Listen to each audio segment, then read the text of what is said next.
കണ്ണൂർ പയ്യന്നൂരിലെ യുവതിയുടെ മരണം കൊലപാതകമെന്ന് സ്ഥിരീകരണം. പോസ്റ്റ്മോർട്ടം റിപ്പോർട്ടിന്റെ അടിസ്ഥാനത്തിലാണ് പോലീസിന്റെ കണ്ടെത്തൽ.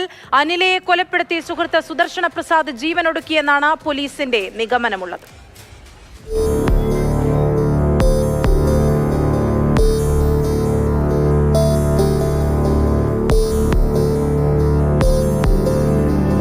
ഇന്നലെയാണ് അനിലയെ അന്നൂരിലെ വീടിനുള്ളിൽ മരിച്ച നിലയിൽ കണ്ടെത്തിയത്. സുഹൃത്ത് സുദർശന പ്രസാദിനെ തൂങ്ങി മരിച്ച നിലയിലും കണ്ടെത്തി. അനിലയുടെ മരണം കൊലപാതകമെന്ന് സ്ഥിരീകരിക്കുന്ന തെളിവുകളും പോലീസിന് ലഭിച്ചു. അനിലയുടെ കഴുത്തിൽ പാടുകളുണ്ടായിരുന്നു. ഷോൾ ഉപയോഗിച്ച് കഴുത്തു ഞെരിച്ച് കൊലപ്പെടുത്തിയെന്നാണ് നിഗമനം.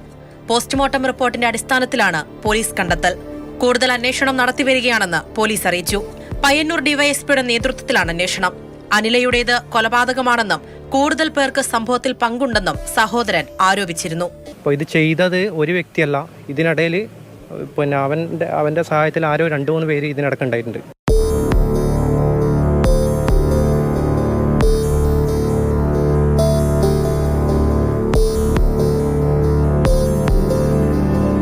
മാതൃഭൂമി ന്യൂസ്, കണ്ണൂർ.